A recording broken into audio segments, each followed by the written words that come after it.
Hello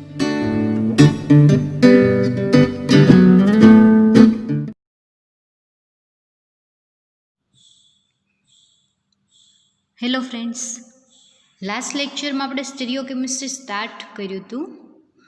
તો આજે આપણે સ્ટીરિયોકેમિસ્ટ્રીની જે ડેફિનેશન ગયા વખતે જોઈ હતી એ વર્ડ ટુ વર્ડ થોડી જોઈ લઈએ અને પછી આપણે યુનિટના મેઇન પોઈન્ટ ઉપર જઈએ.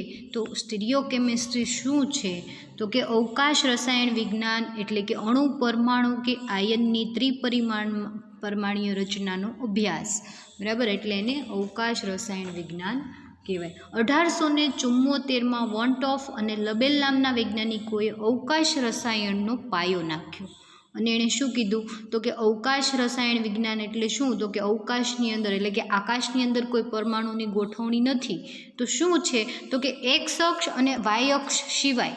બરાબર, તો કે એક્સ અક્ષ અને વાય અક્ષ સિવાય ઝેડ અક્ષમાં પણ જો અણુ ગોઠવાયેલો હોય અને એનું અણુ, પરમાણુ કે આયન ગોઠવાયેલો હોય અને જો એનો અભ્યાસ કરવામાં આવે તો એવી જે રચના જે છે એવી રચનાના અભ્યાસને અવકાશ રસાયણ વિજ્ઞાન કહેવાય. એટલે કે અવકાશ રસાયણ વિજ્ઞાન જે છે, સ્ટીરિયોકેમિસ્ટ્રી છે, એક રસાયણ વિજ્ઞાન એટલે કે કેમિસ્ટ્રીનો જ એક પાર્ટ છે અને અણુ, પરમાણુ કે અણુ, આયનની ત્રિપરિમાણીય ગોઠવણી જે છે એનો અભ્યાસ છે. તો આપણે જોયું હતું કે અવકાશ રસાયણ વિજ્ઞાન એટલે શું, અવકાશીય સમઘટકતા એટલે શું. તો અવકાશીય સમઘટકતા કોને કહેવાય? તો કે એવી સમઘટકતા કે આ જે છે એ શું છે? તો કે અણુ, પરમાણુ કે આયનની ત્રિપરિમાણ, આ એક્સ અક્ષ, આ વાય અક્ષ અને આ ઝેડ અક્ષ, ત્રણેય અક્ષની અંદર શેનો અભ્યાસ કરવામાં આવે છે?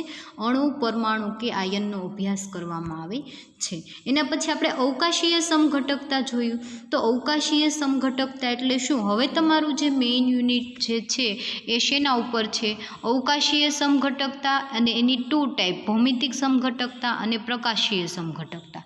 તો આખો યુનિટનો જે આપણો પોર્શન જે છે એ શેના ઉપર છે? તો કે પ્રકાશીય અને ભૌમિતિક સમઘટકતા ઉપર છે. તો આપણે અવકાશીય સમઘટકતા એટલે શું એ જોઈએ. તો કે જે કાર્બનિક સંયોજનોના અણુ સૂત્ર સમાન હોય, બંધારણીય સૂત્ર પણ સમાન હોય, પરંતુ અવકાશની અંદર ગોઠવણી કેવી હોય?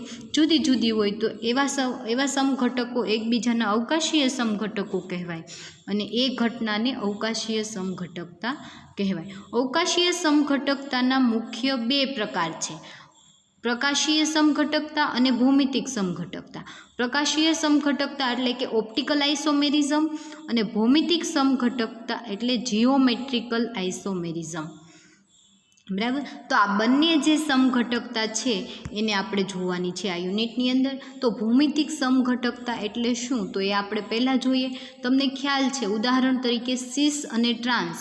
આપણે સીસ અને ટ્રાન્સ બંને ઉદાહરણ દ્વારા સમજી હતી ભૌમિતિક સમઘટકતા.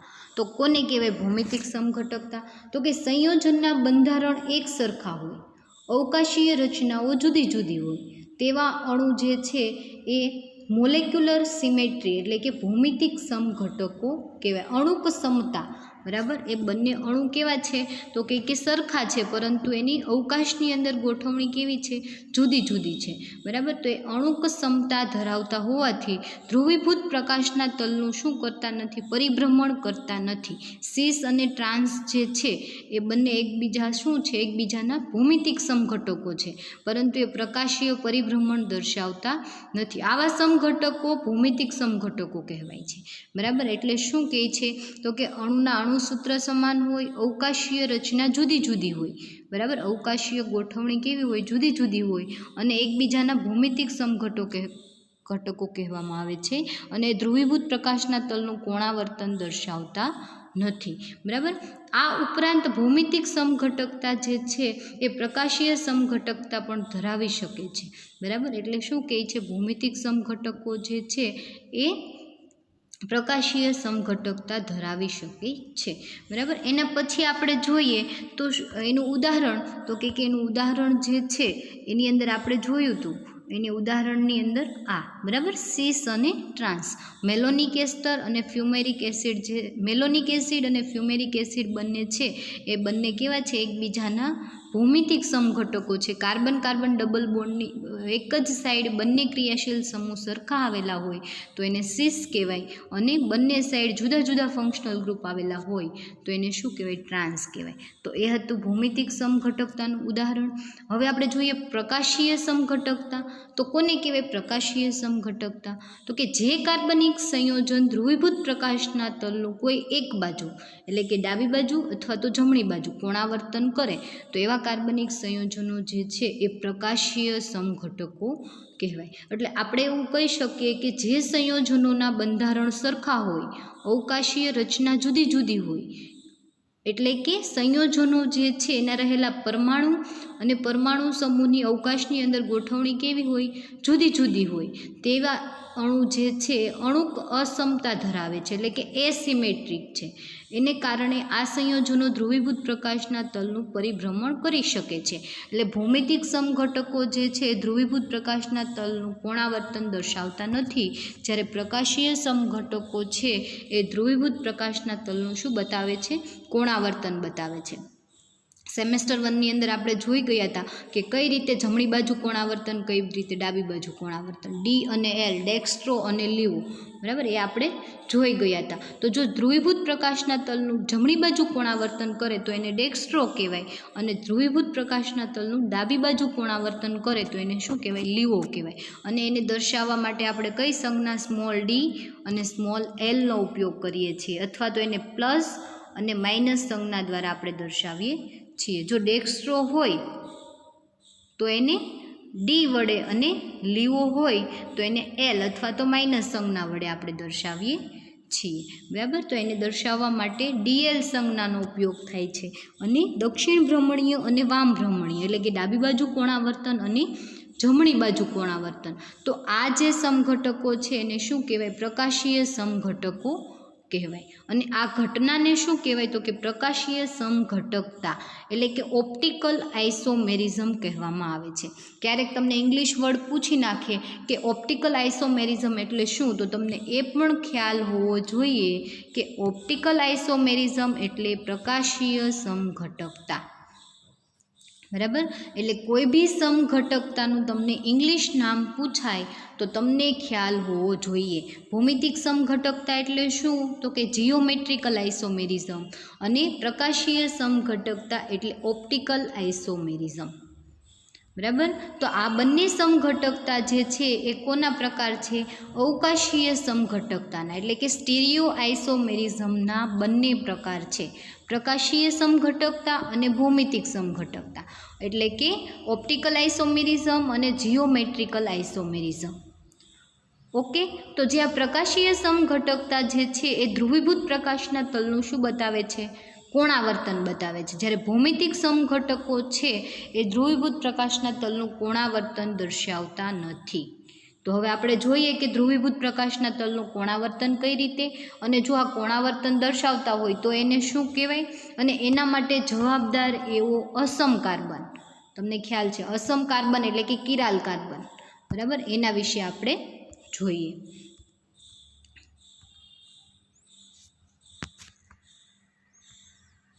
કિરાલ કાર્બન એટલે કે અસમ કાર્બન. તો કોને કહેવાય? Chiral carbon. જો તમને અસમ કાર્બન ન સમજાય તો એને અણુક અસમતા કહેવાય, બરાબર. અણુક અસમતા એટલે કે અસમ કાર્બન, બરાબર. પહેલાં અસમ કાર્બન સમજીએ, એના ઉપરથી એની ડેફિનેશન સમજીએ, એના પરથી એનું ઉદાહરણ સમજીએ. તો પ્રકાશ ક્રિયાશીલ સમઘટક એટલે કે પ્રકાશ ક્રિયાશીલ સંયોજનમાં ઓછામાં ઓછો એક અસમ કાર્બન હોવો જોઈએ. તો આ અસમ કાર્બનવાળી શું છે એ સમજવા માટે આપણે અસમ કાર્બનની ડેફિનેશન જોઈએ. તો કે અસમ કાર્બન એટલે એવો કાર્બન પરમાણુ કે જેની ચારેય સંયોજકતાઓ અલગ અલગ પરમાણુ કે સમૂહ વડે સંતોષાયેલી હોય. તો આપણે એક ઉદાહરણ જોઈએ એના માટે, બરાબર. આ ઉદાહરણ જે છે એમાં શું છે? તો કે જ્યાં વચ્ચેનો કાર્બન છે એની કાર્બનની 4 સંયોજકતા આપણને ખ્યાલ છે. તો કાર્બનની 4 સંયોજકતા જે છે એ ચારેય સંયોજકતા ઉપર જુદા જુદા પરમાણુ અથવા તો સમૂહ परमाणु अथवा परमाणु समूह जुदा जुदा जोड़ायेला होय, जुदा जुदा परमाणु अथवा समूह द्वारा संतोषायेला होय तो ए कार्बन ने केवो कहेवाय? असम कार्बन परमाणु कहेवाय। अने असम कार्बन परमाणु ने आपणे शेना वडे तो के स्टार फूदड़ी वडे आपणे एने दर्शावी शकीए छीए। तो जुओ तो आ जे कार्बन छे एने 4 फंक्शनल ग्रुप जोड़ायेला छे अने चारेय केवा छे तो के जुदा जुदा छे। एक क्रियाशील समूह तरीके COOH, एक क्रियाशील समूह तरीके हाइड्रोक्सिल ग्रुप, एक क्रियाशील समूह तरीके मिथाइल ग्रुप अने एक हाइड्रोजन परमाणु। बराबर। तो वच्चेनो कार्बन जे छे ए जे छे किराल कार्बन कहेवाय, असम कार्बन कहेवाय। फरी वखत एनी डेफिनेशन जुओ। असम कार्बन तो के असम कार्बन एटले एवो कार्बन परमाणु जेनी चारेय संयोजकता अलग अलग परमाणु के समूह वडे संतोषायेली होय तो एने केवो तो के असम कार्बन परमाणु किराल कार्बन परमाणु कहे छे। हवे प्रकाश क्रियाशील समघटक जुओ तो प्रकाश क्रियाशील समघटक जे छे ए प्रकाश क्रियाशील समघटकना संयोजनमां ओछामां ओछो एक असम कार्बन परमाणु होवो जोईए। जो असम कार्बन परमाणु हाजर हशे तो ए प्रकाश क्रियाशील समघटक हशे। असम कार्बन परमाणु गैरहाजर हशे तो ए प्रकाश अक्रियाशील हशे। तो तमने प्रकाश क्रियाशील और प्रकाश अक्रियाशील डेफिनेशन ख्याल है हवे कि ध्रुवीभूत प्रकाशना तलनु जो कोणावर्तन करे तो प्रकाश क्रियाशील और ध्रुवीभूत प्रकाशना तलनु कोणावर्तन न करे तो केवो थशे? प्रकाश अक्रियाशील थशे। एटले प्रकाश क्रियाशीलता माटे कोण जवाबदार? असम कार्बन परमाणु जवाबदार छे। तो आपणे फरी वखत असम कार्बन परमाणुनी डेफिनेशन जोईए कि असम अणुक असमता। आज कार्बन जे छे शुं दर्शावे छे? अणुक असमता एटले कि अणु जे छे एनी साथे जोड़ायेला परमाणु अथवा तो समूह ए शुं बतावे छे? असमता एटले कि जुदा जुदा छे एटले असमता दर्शावे छे। एटले कि अणुक असमता धरावता धरावता संयोजनो समितिનું एक पण तल एटले कि बिंदु अक्ष के समतल होतुं नथी। एटले कि कार्बननी चारेय संयोजकतामां भिन्न भिन्न प्रकारना समूहो वडे संतोषायेली होय। बराबर। भिन्न भिन्न समूह अथवा तो परमाणु द्वारा संतोषायेली होय। आ कार्बन परमाणु जुओ, आने तमे टार्गेट में राखी अने आखी डेफिनेशन समझो कि कार्बननी चारेय संयोजकतामां भिन्न भिन्न प्रकारना समूहो वडे संतोषायेली होय तो तेवा कार्बन ने असम कार्बन परमाणु कहे छे।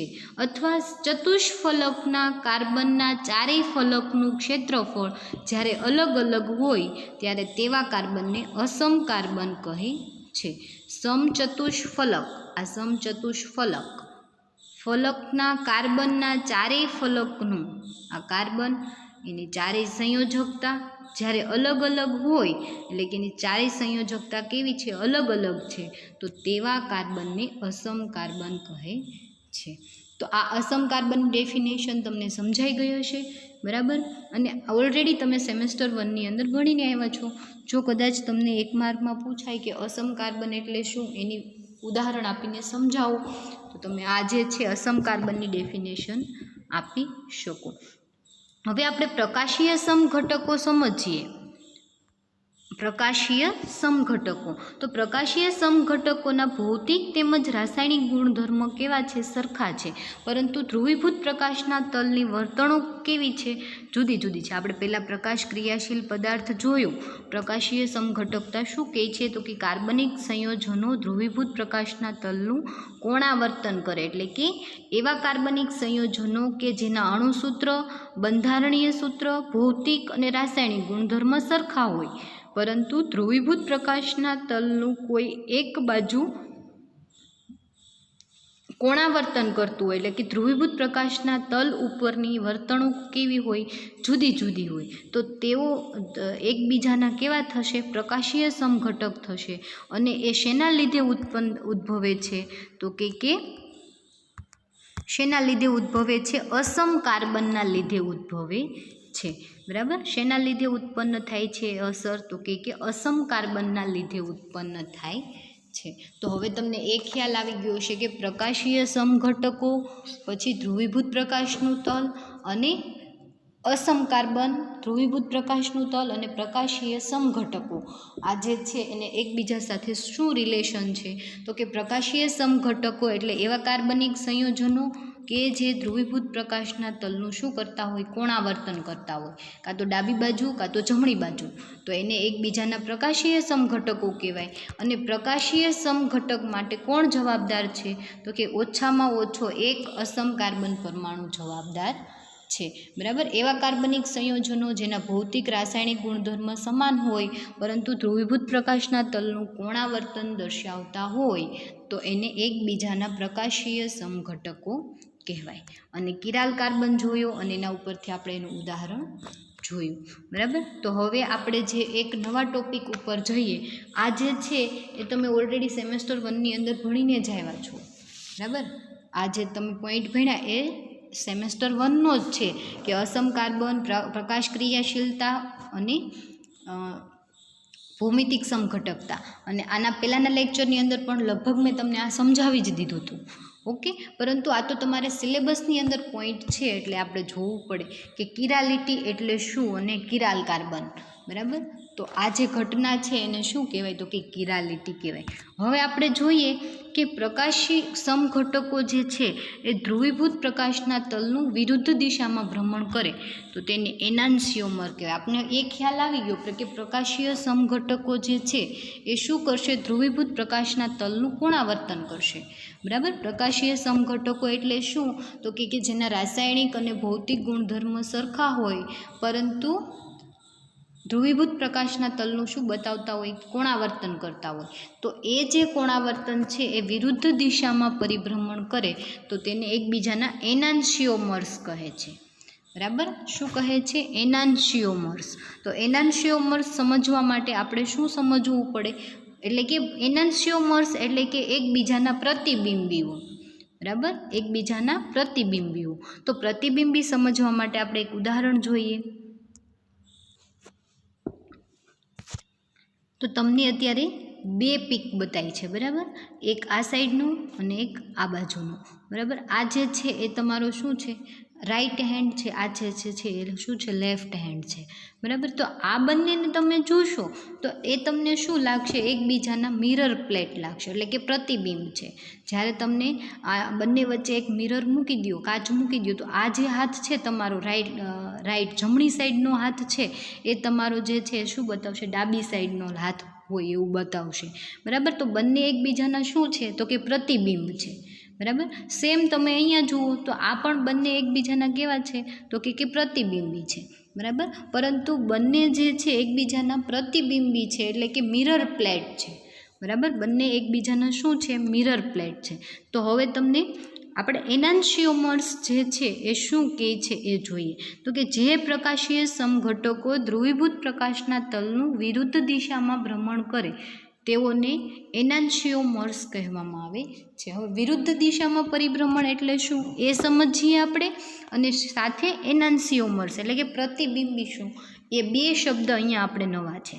બરાબર. પ્રકાશીય સમઘટકો એ તમને ખબર છે કે જેના શું સરખા હોય? તો કે અણુસૂત્ર, બંધારણીય સૂત્ર, ભૌતિક અને રાસાયણિક ગુણધર્મ સમાન હોય પરંતુ એ શું કરતા હોય? તો કે ધ્રુવીભૂત પ્રકાશના તલનું કોણાવર્તન કરતા હોય. એટલે પ્રકાશીય સમઘટક મેં તમને પહેલાં કીધું હતું કે હવે તમારે જે છે એ ડાયરેક્ટ તમારે વર્ડ યુઝ કરવાનો આવશે પ્રકાશીય સમઘટકો. પણ તમને ખ્યાલ હોવો જોઈએ કે પ્રકાશીય સમઘટકો એટલે શું. ધ્રુવીભૂત પ્રકાશનું તલ એટલે આપણને એ ખ્યાલ હોવો જોઈએ કે ધ્રુવીભૂત પ્રકાશ એટલે કે એક જ દિશામાં કંપન કરતો હોય એવો પ્રકાશ. બરાબર. તો જે છે એ હવે તમારે એના ડાયરેક્ટ વર્ડ યુઝ કરવાના આવશે પણ એનો મિનિંગ તમારા માઇન્ડમાં ક્લિયર હોવો જોઈએ તો જ તમને ડેફિનેશન સરખી સમજાશે. બરાબર. એટલે પ્રકાશીય સમઘટકો જે છે ધ્રુવીભૂત પ્રકાશના તલનું વિરુદ્ધ દિશામાં પરિભ્રમણ કરે છે. હવે વિરુદ્ધ દિશામાં પરિભ્રમણ એટલે શું એ સમજીએ આપણે. તો કે વિરુદ્ધ દિશામાં પરિભ્રમણ એટલે કે ડાબી બાજુ કોણાવર્તન અને જમણી બાજુ કોણાવર્તન. બરાબર. ડાબી બાજુ કોણાવર્તન પણ કરતા હોય અને જમણી બાજુ પણ કોણાવર્તન કરતા હોય તો એ બંને જે છે એકબીજાના પ્રકાશીય સમઘટકો થશે અને એને એનાન્સિયોમર્સ એટલે કે પ્રતિબિંબીઓ કહેવામાં આવે છે. એટલે કે બધા જ પ્રકાશીય સમઘટકો છે. અહીંયા તમને એક ઉદાહરણ આપેલું છે. જુઓ આ બધા જ આ બંને પ્રકાશીય સમઘટકો છે અને એને એકબીજાના પ્રતિબિંબી કહેવામાં આવે છે. કેમ પ્રતિબિંબી? તો કે જુઓ એના વચ્ચે મિરર પ્લેટ તમે મૂકો તો એ જે છે એકબીજાનું પ્રતિબિંબ છે એવું તમને ભાસ થાય. બરાબર, એવું તમને લાગે કે આ જે ઓરિજિનલ વસ્તુ છે એ જ તમને સામે પ્રતિબિંબની અંદર દેખાય. પરંતુ જ્યારે તમે એને ઉચકી અને એના ઉપર તમે એ એકબીજા ઉપર બંધ બેસતી નથી. એટલે કે તમે એને અહીંયાથી ઉચકી અને આના ઉપર તમે બંધ બેસાડશો તો એકબીજા ઉપર બંધ બેસશે નહીં. અહીંયાનું બંધારણ જુઓ, કાર્બન સાથે CH3, બ્રોમિન, હાઇડ્રોજન અને એક સાઈડ ઇથાઇલ ગ્રુપ. બરાબર, તો આ જે છે વચ્ચેનો કાર્બન અસમ કાર્બન છે અને બંને એકબીજાના શું છે? પ્રકાશીય સમઘટકો છે, એનાન્શિયોમર્સ છે. એનાન્શિયોમર્સ એટલે કે બંને એકબીજાના પ્રતિબિંબી છે. જ્યારે તમે એમના વચ્ચે મિરર પ્લેટ રાખો તો તમને એવો ભાસ થાય કે આ બંને જે છે એક સરખા જ છે. પરંતુ જ્યારે તમે એને એકબીજા ઉપર અધ્યારોપિત કરો તો એ એકબીજા ઉપર અધ્યારોપિત થતા નથી. એટલે એકબીજાના કેવા છે? એનાન્શિયોમર્સ છે, એકબીજાના પ્રતિબિંબીઓ છે. તો પ્રતિબિંબીની ડેફિનેશન સમજાણી કે બંને એકબીજાના કેવા છે? પ્રતિબિંબી છે. હવે આપણે પ્રતિબિંબી છે એટલે કે ધ્રુવીભૂત પ્રકાશના તલનું એક સરખા પ્રમાણમાં પરંતુ વિરુદ્ધ દિશામાં, બરાબર, એક સરખા પ્રમાણમાં પરંતુ કેવું? તો કે વિરુદ્ધ દિશામાં વિચલન દર્શાવે છે. તો માનો કે આ કાર્બન પરમાણુ જે છે વચ્ચેનો અસમ કાર્બન પરમાણુ, અહીંયા પણ વચ્ચેનો અસમ કાર્બન પરમાણુ, એ શું કરશે? ધ્રુવીભૂત પ્રકાશના તલનું કોણાવર્તન કરશે. હવે જો આ કાર્બન પરમાણુ છે એ જમણી બાજુ કોણાવર્તન કરતો હોય તો આ અસમ કાર્બન પરમાણુ જે છે એ ધ્રુવીભૂત પ્રકાશના તલનું શું કરતો હશે? ડાબી બાજુ એટલે કે વિષમઘડી દિશામાં વિચલન દર્શાવતો હશે. બરાબર, કોને કહેવાય? પ્રકાશીય સમઘટકો કે જે ધ્રુવીભૂત પ્રકાશના તલનું શું બતાવે? કોણાવર્તન બતાવે. તો એને એકબીજાના શું કહેવાય? તો કે બંને એકબીજાના પ્રકાશીય સમઘટકો કહેવાય. અને પ્રકાશીય સમઘટકો જે છે એ બંને કેવા છે? તો કે પ્રકાશીય સમઘટકો પ્રતિબિંબી છે અને એ ધ્રુવીભૂત પ્રકાશના તલનું વિરુદ્ધ દિશામાં વિચલન દર્શાવે છે. જો એક જે છે એ ડાબી બાજુ, એક જમણી બાજુ, તો એક કેવું? તો કે ડાબી બાજુ. તો જે જમણી બાજુ વિચલન દર્શાવતા હશે એને આપણે સમઘડી દિશામાં વિચલન એટલે કે ઘડિયાળની દિશામાં વિચલન દર્શાવતા હોય એને આપણે શેના વડે? તો કે સ્મોલ ડી અને કેપિટલ ડી, બરાબર, સ્મોલ ડી અને કેપિટલ એલ વડે આપણે એને દર્શાવીએ અથવા તો પ્લસ અને માઇનસ સંજ્ઞા દ્વારા આપણે એને દર્શાવી શકીએ. તો આ જે ઘટકો જે છે એને ડી અને એલ, કેપિટલ ડી અને કેપિટલ એલ સાથે સંબંધ છે અને સમઘડી દિશામાં વિચલન દર્શાવે તો એ શું બતાવે છે? તો કે કેપિટલ ડી અને વિષમઘડી દિશામાં વિચલન દર્શાવે તો એ શું બતાવે છે? કેપિટલ એલ બતાવે છે. બરાબર, એટલે બંને કેવા છે? પ્રકાશીય સમઘટકો છે. બરાબર, આ જે ઉદાહરણ તમારું જે છે એ કેવું છે? પ્રકાશીય સમઘટકોનું ઉદાહરણ છે. બરાબર, એટલે બંને એકબીજાના કેવા છે? મિરર પ્લેટ છે. એટલે કે બંને એકબીજાના પ્રતિબિંબી છે, બંને એકબીજાના સરખા હોવાનો ભાસ કરાવે છે. બરાબર, એટલે એકબીજાના પ્રતિબિંબી છે. હવે આપણે જોઈએ ડાયાસ્ટીરિયોમર્સ. તો કોને કહેવાય ડાયાસ્ટીરિયોમર્સ? તો કે જ્યારે પ્રકાશીય સમઘટકો ધ્રુવીભૂત પ્રકાશના તલનું પરિભ્રમણ જુદી જુદી માત્રામાં કરે તો આવા સમઘટકોને ડાયાસ્ટીરિયોમર્સ કહે છે. એટલે કે પ્રકાશ ક્રિયાશીલ પદાર્થના બે સમઘટકો વસ્તુ અને પ્રતિબિંબ જેવા ન હોય. બરાબર, વસ્તુ અને પ્રતિબિંબ જેવા કેવા? તો કે ન હોય. આ બંને એકબીજાના કેવા છે? તો કે મિરર પ્લેટ, પ્રતિબિંબી છે. અને ડાયાસ્ટીરિયોમર્સ જે છે એકબીજાના પ્રતિબિંબી હોતા નથી. બરાબર, એટલે બંને એકબીજાના મિરર વસ્તુ અને પ્રતિબિંબ જેવો સંબંધ હોતો નથી. એને એકબીજાના શું કહેવાય? ડાયાસ્ટીરિયોમર્સ કહેવાય. અથવા બીજી ડેફિનેશન જુઓ, જ્યારે પ્રકાશીય સમઘટકો ધ્રુવીભૂત પ્રકાશના તલનું પરિભ્રમણ જુદી જુદી માત્રામાં કરે તો આવા સમઘટકોને ડાયાસ્ટીરિયોમર્સ કહે છે. એટલે કે પ્રકાશ ક્રિયાશીલ પદાર્થના બે સમઘટકો જે છે એ વસ્તુ અને પ્રતિબિંબ જેવા હોતા નથી. બરાબર, હવે ફોર એક્ઝામ્પલ તરીકે આપણે આની અંદર જ સમજીએ કે આ બંને એકબીજાના ડાયાસ્ટીરિયોમર્સ છે નથી, પણ આપણે જસ્ટ એવું કહીએ કે આ છે એમ. તો બંને જે છે, અત્યારે આપણી પાસે બીજું એક્ઝામ્પલ અત્યારે અહીંયા અવેલેબલ નથી, બરાબર. ડાયાસ્ટેરિયોમર્સ સમજાવવા માટે આ આપણે ઉદાહરણ તરીકે લઈ લઈએ, બરાબર. તો આ જે છે એ બંને એકબીજાના ડાયાસ્ટેરિયોમર્સ હોય તો જે એક જમણી બાજુ કોણાવર્તન કરશે અને એક જે છે ડાબી બાજુ કોણાવર્તન કરશે, પરંતુ બંનેનું જે કોણાવર્તન કરવાનું વિચલન કરવાની જે ઓલી હશે, બરાબર. માનો કે આ 30 ડિગ્રી વિચલન કરે છે તો આ જે છે એ કેવું તો કે 50 ડિગ્રી કોણાવર્તન કરે છે, પરિભ્રમણ જુદી જુદી માત્રામાં કરે, તો એને એકબીજાના શું કહેવાય? ડાયાસ્ટેરિયોમર્સ કહેવાય. જ્યારે પ્રકાશીય સમઘટકો એનાન્શિયોમર્સ જે છે એનું વિચલન કેવું હશે તો કે સરખા પ્રમાણમાં હશે, બરાબર. જ્યારે ડાયાસ્ટેરિયોમર્સનું વિચલન કેવું હશે? જુદી જુદી માત્રામાં હશે. જ્યારે આ બંને છે એ કેવા છે તો કે પ્રતિબિંબીઓ છે, જ્યારે ડાયાસ્ટેરિયોમર્સ છે બંને એકબીજાના મિરર પ્લેટ એટલે કે પ્રતિબિંબી નથી, બરાબર. એટલે ડાયાસ્ટેરિયોમર્સ અને એનાન્શિયોમર્સની ડેફિનેશન તમને અહીંયા આપેલી છે. અને ફરી વખત એક આ ઉદાહરણ જોઈ લો કે આ બંને મિરર પ્લેટ એટલે કે પ્રતિબિંબી છે, પરંતુ એસિમેટ્રિક છે કે સિમેટ્રિક છે કે એસિમેટ્રિક છે, એટલે કે પ્રતિબિંબી છે પરંતુ એકબીજા ઉપર અધ્યારોપિત થાય છે કે નથી થતું. તો આ ઉદાહરણ તમે જુઓ તો એમના વચ્ચે મિરર પ્લેટ રાખી તમે તો ચેર જેવી છે એવી તમને દેખાય છે, પરંતુ આને લઈને તમે આના ઉપર અધ્યારોપિત કરી શકો છો, બરાબર. જ્યારે તમારા બંને હાથ છે એકબીજાના મિરર પ્લેટ, તમારા બંને હાથ ઊંચા કરીને તમે જોશો તો તમને એવો ભાસ થશે કે આ બંને એકબીજાના પ્રતિબિંબ છે, પરંતુ જ્યારે તમે એને એકબીજા ઉપર અધ્યારોપિત કરશો તો અધ્યારોપિત થશે નહીં, એકબીજા ઉપર બંધ બેસશે નહીં. તો એ જે છે એને શું કહેવાય? પ્રતિબિંબીઓ. અને આને કહેવાય સમમિતીય અને આને કહેવાય અસમમિતીય અને આને કહેવાય સમમિતીય, બરાબર. એટલે બંધ બેસે તો એને સમમિતીય કહેવાય અને બંધ ન બેસે તો એને અસમમિતીય કહેવાય, બરાબર. હવે આપણે જોઈએ મેસો પ્રકારના ડાયાસ્ટેરિયોમર્સ. તો મેસો પ્રકારના ડાયાસ્ટેરિયોમર્સ કોને કહેવાય? તો કે જ્યારે કેટલાક પ્રકાશીય સમઘટકો જે છે અસમ કાર્બન હોવા છતાં, એટલે કે એની પાસે અસમ કાર્બન પરમાણુ હોવા છતાં ધ્રુવીભૂત પ્રકાશના તલનું પરિભ્રમણ કરતા નથી, આવા સમઘટકોને મેસો પ્રકારના ડાયાસ્ટેરિયોમર્સ કહે છે, બરાબર. કેમ તો કે એની પાસે અસમ કાર્બન પરમાણુ છે.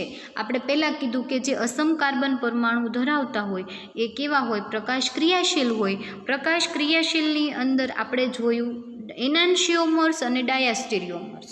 તો એનાન્શિયોમર્સ કોને કહેવાય? તો કે એવા સમઘટકો જે ધ્રુવીભૂત પ્રકાશના તલનું વિચલન સરખી માત્રામાં કરે, બરાબર. સરખી માત્રામાં કરે તો એને શું કહેવાય? તો કે એનાન્શિયોમર કહેવાય. અને જુદી જુદી માત્રામાં કરે તો એને ડાયાસ્ટેરિયોમર્સ કહેવાય. એનાન્શિયોમર્સ જે છે એ કેવા છે? તો કે પ્રતિબિંબીઓ છે, જ્યારે ડાયાસ્ટેરિયોમર્સ છે એકબીજાના અપ્રતિબિંબીઓ છે, બરાબર. તો જે મેસો પ્રકારના ડાયાસ્ટેરિયોમર્સ તો કોને કહેવાય? તો કે અસમ કાર્બન પરમાણુ ધરાવતા હોવા છતાં એ કેવા નથી? તો કે ધ્રુવીભૂત પ્રકાશના તલનું પરિભ્રમણ કરતા નથી, તો એને કેવા કીધા? તો કે મેસો પ્રકારના ડાયાસ્ટેરિયોમર્સ કહેવામાં આવે છે, બરાબર. અસમ કાર્બન પરમાણુ હોવા છતાં શું નથી કરતા? ધ્રુવીભૂત પ્રકાશના તલનું પરિભ્રમણ કરતા નથી, તો એને એકબીજાના મેસો પ્રકારના ડાયાસ્ટેરિયોમર્સ કહેવામાં આવે છે. તો આ હતી ડેફિનેશન એનાન્શિયોમર્સ, ડાયાસ્ટેરિયોમર્સ અને મેસો પ્રકારના ડાયાસ્ટેરિયોમર્સ. હજી આ તમારું યુનિટનું ઇન્ટ્રોડક્શન છે, ડેફિનેશન ચાલે છે, બરાબર. અને આ બધી ડેફિનેશન તમને 1, 2, 3 માર્કની અંદર પૂછાય એવી બધી છે અને બહુ બધી તમને આગળ જતાં કામ આવે એવી ડેફિનેશન છે, બરાબર. તો આ જે ડેફિનેશન બધી છે એક વખત જોઈ લેજો. હવે આપણે જોઈએ ભૌમિતિક સમઘટકતા, સીસ અને ટ્રાન્સ, બરાબર. ભૌમિતિક સમઘટકતા આપણે જોયું કે ભૌમિતિક સમઘટકો કોને કહેવાય? તો કે એવા કાર્બનિક સંયોજનો કે અણુ સૂત્ર સરખા હોય, બંધારણીય સૂત્ર સરખા હોય, પરંતુ અવકાશની અંદર ગોઠવણી જે છે એ કેવી બનતી હોય? જુદી જુદી થતી હોય, તો એને એકબીજાના ભૌમિતિક સમઘટકો કહેવાય, બરાબર. એની અંદર આપણે સીસ અને ટ્રાન્સ એટલે કે મેલોનિક એસિડ અને ફ્યુમેરિક એસિડ અથવા તો તમે આના પહેલાંનો લેક્ચર જે જોયો હતો એની અંદર આપણે બીજું 1,2 ડાયક્લોરોઇથેનનું ઉદાહરણ લઈ અને જોયું હતું કે ક્લોરીન ગ્રુપ જે છે એ કાર્બન કાર્બન ડબલ બોન્ડની એક બાજુ હોય તો એને સિસ કહેવાય અને કાર્બન કાર્બન ડબલ બોન્ડની બંને સાઈડ એક એક ક્લોરીન પરમાણુ હોય તો ટ્રાન્સ કહેવાય. તો સિસ અને ટ્રાન્સ એ આપણે જોઈએ. તો ભૌમિતિક સમઘટકોને સિસ અથવા ટ્રાન્સ સમઘટકો વડે દર્શાવવામાં આવે છે અને ભૌમિતિક સમઘટકતામાં દ્વિબંધની એક જ બાજુએ આપણને ખ્યાલ છે કે દ્વિબંધ જે છે એની એક જ બાજુ સરખા સમૂહ આવેલા હોય તો એને સિસ કહેવાય અને બંને કાર્બન કાર્બન ડબલ બોન્ડની એક જ બાજુ ભિન્ન ભિન્ન સમૂહો આવેલા હોય તો એને ટ્રાન્સ કહેવામાં આવે છે. બરાબર. તો ટ્રાન્સ સમઘટકમાં સરખા સમૂહો દ્વિબંધની ક્યાં હશે? સામે સામેની બાજુએ હશે. જુઓ આ આ સમઘટક જુઓ. બરાબર. તો કાર્બન કાર્બન ડબલ બોન્ડ, આ કાર્બન કાર્બન ડબલ બોન્ડ એની વિરુદ્ધ બાજુ સરખા ક્રિયાશીલ સમૂહ એક બાજુ અને બંને બાજુ. બરાબર. કેવા છે? તો કે વિરુદ્ધ બાજુ છે. સરખા ક્રિયાશીલ સમૂહ ક્યાં છે? વિરુદ્ધ બાજુએ છે. તો એને એકબીજાના ટ્રાન્સ કહેવામાં આવે અને આને એકબીજાના સિસ કહેવામાં આવે છે. હવે સિસ અને ટ્રાન્સ જે છે એ પછી પાછું બીજું નામકરણ આવ્યું. કઈ રીતે? તો કે ભૌમિતિક સમઘટકોમાં જો ચારેય સમૂહો જુદા જુદા હોય તો આ સમૂહોને સિક્વન્સ પ્રમાણે આપણે ગોઠવવા પડે. આ તો બે સરખા છે એટલે વાંધો નહીં, ચલો કે આ બંને હાઇડ્રોજન અને બે COOH ગ્રુપ. પરંતુ જ્યારે ચારેય કાર્બનની 4 સંયોજકતા જે છે એની ચારેય સંયોજકતામાં જુદા જુદા, માનો કે અહીંયા આયોડિન છે, અહીંયા બ્રોમિન છે, અહીંયા ક્લોરીન છે અને અહીંયા હાઇડ્રોજન છે, એટલે કે જુદા જુદા કાર્બન પરમાણુ જુદા જુદા પરમાણુ અથવા સમૂહ આવેલા હોય તો એને કઈ રીતે એનું તમારે સિસ કેવું કે ટ્રાન્સ કેવું, તો એને કઈ રીતે આપણે એનું નામકરણ આપવું? તો એના માટે સિક્વન્સનો નિયમ પ્રમાણે એની ગોઠવણી કરવામાં આવી. તો સિક્વન્સનો નિયમ શું છે? તો કે કાર્બન સાથે જોડાયેલા સમૂહ અથવા તો પરમાણુઓને તેના પરમાણુ ભારના ઉતરતા ક્રમમાં ગોઠવવામાં આવે અને આ ગોઠવણને સિક્વન્સનો નિયમ તરીકે ઓળખવામાં આવે છે. હવે આપણે જોઈએ કે આ કાર્બન જે છે, આ કાર્બન એની 4 સંયોજકતા, એક સાઈડ આપણે જોઈએ આયોડિન, એક બાજુ જોઈએ બ્રોમિન, એક બાજુ ક્લોરીન અને હાઇડ્રોજન. તો સૌથી વધારે પરમાણુ ક્રમાંક કોનો થશે? આયોડિનનો. તો આપણે આયોડિનને કેવો ફર્સ્ટ નંબર આપશું. પછી પરમાણુ ક્રમાંક કોનો આવશે? બ્રોમિનનો. પછી પરમાણુ ક્રમાંક કોનો આવશે? ક્લોરીનનો. પછી પરમાણુ ક્રમાંક કોનો આવશે? હાઇડ્રોજનનો. તો પરમાણુ ભારના આધારે, બરાબર, પરમાણુ ભારના આધારે આપણે એને કેવા? તો કે ઉતરતા ક્રમમાં ગોઠવા. તો first iodine, second bromine, chlorine third અને હાઇડ્રોજન ફોર્થ. તો આ જે રૂલ્સ છે એને સિક્વન્સનો નિયમ કીધો. બરાબર. કયો નિયમ? સિક્વન્સનો નિયમ કીધો. હવે સિક્વન્સનો નિયમ જે છે આપણે બીજા ઉદાહરણ દ્વારા જોઈએ. સિસ અને ટ્રાન્સ સિવાયનો સિક્વન્સનો નિયમ કે જ્યારે કાર્બન સાથે 4 ફંક્શનલ ગ્રુપ જોડાયેલા હોય તો 4 ફંક્શનલ ગ્રુપમાં બધા જુદા જુદા હોય તો ત્યારે એનું આપણે જે નામકરણ કરવું છે એ કઈ રીતે કરીએ? તો કે એની સાથે જોડાયેલા પરમાણુ અથવા સમૂહ જે છે એ પરમાણુ આધારના પરમાણુ ભારના ઉતરતા ક્રમમાં તમે ગોઠવો તો એ સિક્વન્સ ગોઠવણ પ્રમાણે એને ગોઠવા કહેવાય. તો હવે આપણે જોઈએ એક ઉદાહરણ. દાખલા તરીકે જુઓ, તમને અહીં આપેલું છે. તો આપણે આ પદ્ધતિ પ્રમાણે, સિક્વન્સ પદ્ધતિ પ્રમાણે આપણે જોઈએ એનું નામકરણ. તો કાર્બન કાર્બન ડબલ બોન્ડ એની સાથે જોડાયેલું ફંક્શનલ ગ્રુપ, ઉદાહરણ તરીકે આપણે લઈ લઈએ યુ, એક્સ, વાય અને ઝેડ. ટૂંકમાં વાય અને ઝેડ. બરાબર. એ 4 ફંક્શનલ ગ્રુપ જોડાયેલા છે. બરાબર. કાર્બન કાર્બન ડબલ બોન્ડની એક કાર્બન સાથે યુ અને એક્સ છે, બીજા કાર્બન સાથે વાય અને ઝેડ છે. હવે યુ છે એ મોટો છે, યુ ગ્રેટર ધેન એક્સ. બરાબર. યુ ગ્રેટર ધેન એક્સ અને Y greater than Z, Y greater than Z. તો સિક્વન્સના નિયમ પ્રમાણે શું કહે છે કે જો આવી રીતે જોડાયેલું હોય અને યુ અને વાય કાર્બનની એક જ બાજુએ આવેલું હોય, કાર્બન કાર્બન ડબલ બોન્ડની એક જ બાજુએ, એટલે કે યુનો પરમાણુ ભારાંક વધારે છે અને વાયનો પરમાણુ ભારાંક વધારે છે, બરાબર. તો આ કાર્બન સાથે પહેલા કાર્બન સાથે જોડાયેલું યુ અને એક્સ, તો એમાં યુ જે છે એનો પરમાણુ ભારાંક વધારે છે એક્સ કરતાં, અને એક કાર્બન સાથે જોડાયેલું વાય અને ઝેડ, તો એમાં વાયનો પરમાણુ ભારાંક વધારે છે ઝેડ કરતાં. તો કાર્બન કાર્બન ડબલ બોન્ડની એક બાજુ બંનેના પરમાણુ ભારાંક કેવા થયા? વધારે થયા. તો જ્યારે આવું થાય તો એને તમારા સિક્વન્સના રૂલ્સ પ્રમાણે સિસ કહેવામાં આવે છે, અને કાર્બન કાર્બન ડબલ બોન્ડની વિરુદ્ધ બાજુએ બંને પરમાણુ ભારાંક વધારે ધરાવતા હોય તો એને તમે ટ્રાન્સ કહી શકો, બરાબર.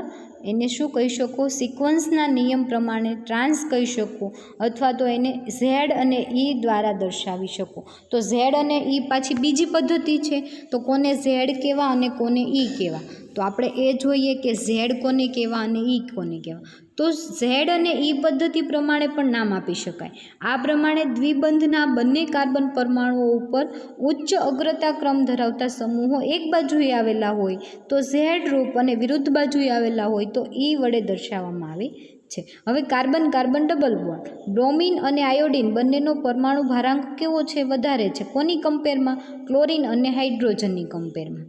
કાર્બન કાર્બન ડબલ બોન્ડની એક બાજુ બ્રોમિન અને આયોડિન છે અને બંનેના પરમાણુ ભારાંક વધારે છે ક્લોરિન અને હાઇડ્રોજન કરતાં, એટલે એને આપણે ઝેડ પદ્ધતિ ઈ અને ઝેડ પદ્ધતિ પ્રમાણે એને ઝેડ નામ આપીએ. અને કાર્બન કાર્બન ડબલ બોન્ડની બંને બાજુ જુઓ, એક બાજુ બ્રોમિન, એક બાજુ આયોડિન, બંનેનો પરમાણુ ભારાંક કેવો છે? તો કે બ્રોમિનનો વધારે, આયોડિનનો વધારે, એની કરતાં બ્રોમિનનો વધારે, એની કરતાં ક્લોરિનનો વધારે, ને એની કરતાં હાઇડ્રોજનનો ઓછો. ટૂંકમાં ઉતરતા ક્રમમાં, એટલે આયોડિનનો વધારે, બ્રોમિનનો એનથી ઓછો, ક્લોરિનનો એનથી ઓછો, હાઇડ્રોજનનો એનથી ઓછો, બરાબર. તો એક બાજુ કાર્બન કાર્બન ડબલ બોન્ડની એક બાજુ ક્લોરિન અને આયોડિન છે, એટલે આયોડિનનો વધારે છે, ક્લોરિનનો ઓછો છે. કાર્બન કાર્બન ડબલ બોન્ડની એક બાજુ બ્રોમિન અને એક બાજુ હાઇડ્રોજન, તો બ્રોમિનનો વધારે છે, હાઇડ્રોજનનો ઓછો છે. તો એ જે પદ્ધતિ છે એને ઇઝેડ પદ્ધતિ પ્રમાણે આપણે ઈ નામ આપીએ, બરાબર. એટલે કે બ્રોમિનનો પરમાણુ ક્રમાંક ક્લોરિન કરતાં વધારે અને આયોડિનનો પરમાણુ ક્રમાંક હાઇડ્રોજન કરતાં કેવો થાય છે? વધારે થાય છે. તો ટોટલ કેટલી પદ્ધતિ થઈ? 3. ફર્સ્ટ તમે સિસ અને ટ્રાન્સ, કાર્બન કાર્બન ડબલ બોન્ડની એક બાજુ ફંક્શનલ ગ્રુપ સરખા હોય તો સિસ અને વિરુદ્ધ બાજુએ સરખા હોય તો એને ટ્રાન્સ કહેવામાં આવે છે. પછી સિક્વન્સના નિયમ પ્રમાણે તમે સિક્વન્સના નિયમ પ્રમાણે જુઓ તો કાર્બન કાર્બન ડબલ બોન્ડની એક બાજુ વધારે પરમાણુ ભારાંકવાળા હોય અને બીજી બાજુ વિરુદ્ધ બાજુએ સરખા પરમાણુ ભારાંકવાળા હોય તો એને તમે સિક્વન્સના નિયમ પ્રમાણે નામ આપી શકો, સિસ અને ટ્રાન્સ. સિક્વન્સ સિસ કહેવાનું છે તમારે, અહીંયા શું કહેવાનું છે? સિક્વન્સ સિસ અથવા તો ઝેડ, સિક્વન્સ ટ્રાન્સ અથવા તો ઈ, બરાબર. ઇઝેડ પદ્ધતિ પ્રમાણે તમે કહો તો ઝેડ એટલે કે કાર્બન કાર્બન ડબલ બોન્ડની એક બાજુ બંને ક્રિયાશીલ સમૂહ વધારે, બરાબર, અને એક બાજુ બંને ક્રિયાશીલ સમૂહના પરમાણુ ભારાંક ઓછા, તો એને તમારે ઝેડ અને ઈ એટલે કે બંને વિરુદ્ધ બાજુએ આવેલા હોય ત્યારે એને ઈ નામ દ્વારા દર્શાવવામાં આવે છે, બરાબર. તો આ હતું તમારે નામકરણ, સિસ, ટ્રાન્સ, પછી સિક્વન્સ રૂલ્સ અને પછી ઇઝેડ પદ્ધતિ. તો તમને 2-5 માર્કમાં ક્વેશ્ચન પૂછાય કે ભૌમિતિક સમઘટકતાની અંદર એનું નામકરણ સમજાવો, બરાબર. ભૌમિતિક સમઘટકતામાં નામકરણ સમજાવો. તમારે અહીંયા સુધીનું જે છે એ અહીંયાથી સ્ટાર્ટ કરવાનું, બધું રાઇટઅપ લખવાનું. પહેલાં ભૌમિતિક સમઘટકતા એટલે શું એ લખવાનું, ભૌમિતિક સમઘટકતામાં સિસ અને ટ્રાન્સ કોને કહેવાય એ લખવાનું, પછી સિસ અને ટ્રાન્સનું આવડું ઉદાહરણ આપવાનું. મેલોનિક એસિડ અને ફ્યુમેરિક એસિડ જે છે એ બંને એકબીજાના કેવા છે? ભૌમિતિક સમઘટકો છે. મલેઇક એસિડ સિસ આઇસોમર્સ છે, જ્યારે ફ્યુમેરિક એસિડ કેવું? ટ્રાન્સ આઇસોમર્સ છે। પછી ભૌમિતિક સમઘટકતામાં જો ચારેય પરમાણુ અથવા તો સમૂહ જુદા જુદા હોય તો તમારે સિક્વન્સ રૂલ્સ પ્રમાણે તમારે સિસ અને ટ્રાન્સ કહેવાનું છે। સિક્વન્સ રૂલ્સ પ્રમાણે સિસ અને ટ્રાન્સ કોને કહેવાય તો કે જેનો પરમાણુ ભારાંક વધારે હોય એને તમારે ઉતરતા ક્રમમાં ગોઠવી દેવાના ચારેય ફંક્શનલ ગ્રુપ। એક સાઈડ તમને વધારે પરમાણુ ભારાંક, એક કાર્બન પરમાણુ ઉપર વધારે પરમાણુ ભારાંકવાળા બંને ક્રિયાશીલ સમૂહ આવેલા હોય અને વિરુદ્ધ બાજુએ આવેલા હોય તો એને તમે ટ્રાન્સ કહી શકો, અને સરખી એક જ સાઈડ આવેલા હોય તો તમે એને સિસ કહી શકો, અને ઈ અને ઝેડ પદ્ધતિ પ્રમાણે એનું નામકરણ। ઓકે, તો હવે આપણે જોઈએ ડી અને એલ, કેપિટલ ડી અને કેપિટલ એલ। એટલે આપણે એનાન્શિયોમર્સ જે જોયા હમણાં કે બંને એકબીજાના કેવા હોય, પ્રતિબિંબી હોય, એનું ઉદાહરણ ગ્લિસરાલ્ડિહાઇડ એટલે કે ડી અને એલ, ડી ગ્લિસરાલ્ડિહાઇડ અને એલ ગ્લિસરાલ્ડિહાઇડ, બરાબર। તો આપણે અહીંયા ઉદાહરણ તરીકે ડી ગ્લુકોઝ અને એલ ગ્લુકોઝ પણ લઈ શકીએ, બરાબર, ડી ગ્લુકોઝ અને એલ ગ્લુકોઝ। તો પહેલાં તો પ્રકાશીય સમઘટકો એટલે શું, ધ્રુવીભૂત પ્રકાશ એટલે શું, અને બંને એકબીજાના કેવા છે તો કે બંને એકબીજા સાથે વિરુદ્ધ દિશામાં શું બતાવે છે, ભ્રમણ દર્શાવે છે। તો પ્રકાશીય સમઘટકો એટલે તમને ખ્યાલ છે કે એવા કાર્બનિક સંયોજનો કે જેના અણુસૂત્ર, બંધારણીય સૂત્રો કેવા હોય, સરખા હોય, પરંતુ પ્રકાશીય સમઘટક એટલે કે ધ્રુવીભૂત પ્રકાશના તલનું જુદી જુદી દિશામાં કોણાવર્તન કરતા હોય તો એને એકબીજાના પ્રકાશીય સમઘટકો કહે છે, અને એ ઘટનાને પ્રકાશીય સમઘટકતા કહેવામાં આવે છે। તો આપણે જોઈએ પ્રકાશીય સમઘટક જો ધ્રુવીભૂત પ્રકાશના તલનું જમણી બાજુ પરિભ્રમણ કરે અને દક્ષિણ ભ્રમણીય કહેવામાં આવે છે, તેને સંજ્ઞા પ્લસ, કેપિટલ ડી ઓર સ્મોલ ડી સંજ્ઞા વડે દર્શાવવામાં આવે છે। કેપિટલ ડી જે છે એ શું બતાવે છે, વિન્યાસ દર્શાવે છે, એટલે કે OH ગ્રુપનું સ્થાન બતાવે છે, પરંતુ એ છે કેવા, ડેક્સ્ટ્રોઝ છે, બરાબર, કેવા છે, ડેક્સ્ટ્રોઝ છે, એટલે કે દક્ષિણ ભ્રમણીય છે, જમણી બાજુ દક્ષિણ દિશામાં પરિભ્રમણ દર્શાવે છે, અને આ જે છે એ કઈ બાજુ તો કે ડાબી બાજુ પરિભ્રમણ દર્શાવે છે। અને બંને કેવા છે તો કે ડી એ વિન્યાસ બતાવે છે, કેપિટલ ડી શું બતાવે છે, વિન્યાસ બતાવે છે, જ્યારે સ્મોલ ડી અને એલ શું બતાવે છે, પરિભ્રમણ બતાવે છે। અહીંયા જે કેપિટલ ડી જે છે એ શું કહે છે, વિન્યાસ બતાવે છે, OH ગ્રુપ જે છે એનું સ્થાન બતાવે છે, વિન્યાસ બતાવે છે। તો આપણે જોઈએ કે દક્ષિણ ભ્રમણીય હોય તો એને ડેક્સ્ટ્રોઝ પ્લસ સંજ્ઞા વડે અને સ્મોલ ડી સંજ્ઞા વડે એને દર્શાવવામાં આવે છે। જ્યારે પ્રકાશ સમઘટક ધ્રુવીભૂત પ્રકાશના તલનું ડાબી બાજુ પરિભ્રમણ કરે તો તેને વામ ભ્રમણીય એટલે લીવો રોટેટરી કહેવાય છે, તેને સંજ્ઞા માઇનસ અને એલ ઓર સ્મોલ એલ સંજ્ઞા વડે દર્શાવવામાં આવે છે। દક્ષિણ ભ્રમણીય અને વામ ભ્રમણીય બંને રૂપો એકબીજાના કેવા છે, પ્રતિબિંબી છે। જુઓ આ જે છે એના જેવું જ છે આ, એટલે આની વચ્ચે તમે મિરર પ્લેટ રાખી દો તો આ જુઓ તમે તમારા બે હાથને આવી રીતે સામે સામા કરો તો બંને જે છે આ બંને ફંક્શનલ ગ્રુપ જે છે એના જેવું જ તમને લાગશે, બરાબર, એટલે એકબીજાના પ્રતિબિંબી છે, પ્રતિબિંબી છે એટલે એકબીજાના એનાન્શિયોમર્સ કહેવાય છે। સ્ફટિકોની આવી જોડીને એનાન્શિયોમર્સ કહેવામાં આવે છે, બરાબર। બંને એકબીજાના પ્રતિબિંબી છે પરંતુ એકબીજા ઉપર આધ્યારોપિત કરી શકાતા નથી। આ તમે ફંક્શનલ ગ્રુપ જે છે એને તમારી નજરની સામેથી ઉપાડી લ્યો અને આના ઉપર બેસાડો તો બંધ બેસશે નહીં, બરાબર। પ્રતિબિંબી છે એકબીજાના પરંતુ એકબીજા ઉપર આધ્યારોપિત થતા નથી, તો એને એકબીજાના શું કહેવાય, એનાન્શિયોમર્સ કહેવામાં આવે છે, બરાબર। તો આ હતું તમારું એનાન્શિયોમર્સની ડેફિનેશન, નામકરણ અને કોને કહેવાય પ્રકાશીય સમઘટકો અને કઈ રીતે વિરુદ્ધ દિશામાં પરિભ્રમણ દર્શાવે છે એ, બરાબર। તો આ જે છે ડી અને એલ આપણે જોયું, બરાબર, ડી અને એલ। તો હવે આપણે જોવાનું છે રેસેમિક મિશ્રણ અથવા તો રેસેમાઇઝેશન, બરાબર। તો તમને ફર્સ્ટ તો એ ખ્યાલ હોવો જોઈએ કે રેસેમિક મિશ્રણ એટલે શું અને એના ઉપરથી રેસેમીકરણ એટલે શું એ ખ્યાલ હોવો જોઈએ. તો તમે સેમેસ્ટર 1ની અંદર તમારે એક નાની એવી ડેફિનેશન હતી કે ડી અને એલનું 50-50% મિશ્રણ હોય તો એને રેસેમિક મિશ્રણ કહેવાય. તો ડી અને એલ શું છે પહેલાં તો આપણને એ પ્રશ્ન થાય, બરાબર. તો ડી અને એલ એટલે કે સ્મોલ ડી અને સ્મોલ એલ બંને એ શું છે તો કે એક દક્ષિણ ભ્રમણીય છે, એક વામ ભ્રમણીય છે. ઉદાહરણ તમારી સામે જ છે, જુઓ. આ જે છે દક્ષિણ ભ્રમણીય પ્લસ છે, આ વામ ભ્રમણીય માઇનસ છે. તો આપણે એવું મિશ્રણ બનાવવાનું છે કે એ મિશ્રણની અંદર પ્રકાશ ક્રિયાશીલતા જોવા મળે નહીં, એટલે કે ધ્રુવીભૂત પ્રકાશના તલનું કોણાવર્તન દર્શાવે નહીં એવું મિશ્રણ બનાવવાનું છે આની અંદરથી. તો આપણે લઈએ આને 50%, આને લઈએ આપણે 50%, બરાબર. અને 100% મિક્સ જે બનશે તમારું એ સોલ્યુશન કેવું હશે તો કે ડી અને એલ એટલે કે પ્લસ અને માઇનસનું મિશ્રણ હશે. ફરી વખત સમજાવું. રેસેમિક મિશ્રણ તો કે દક્ષિણ ભ્રમણીય ડી, વામ ભ્રમણીય એલ, સ્મોલ એલ, બરાબર. દક્ષિણ ભ્રમણીય ડી, વામ ભ્રમણીય એલ, એનું આપણે એવું મિશ્રણ બનાવવાનું છે કે જે પ્રકાશ ક્રિયાશીલતા દર્શાવે નહીં, એટલે કે ધ્રુવીભૂત પ્રકાશના તલનું કોણાવર્તન દર્શાવે નહીં.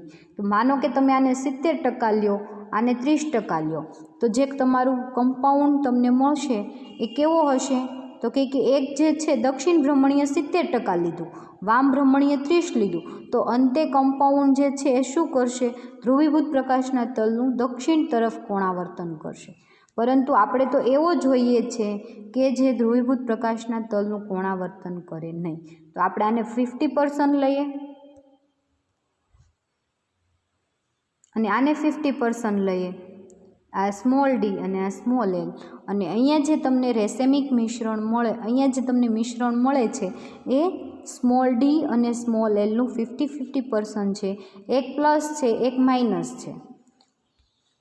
ઓકે, એટલે આ જે સંયોજન તમને મળે છે ને શું કહેવાય, રેસેમિક મિશ્રણ કહેવાય, બરાબર. શું કહેવાય, રેસેમિક મિશ્રણ કહેવાય.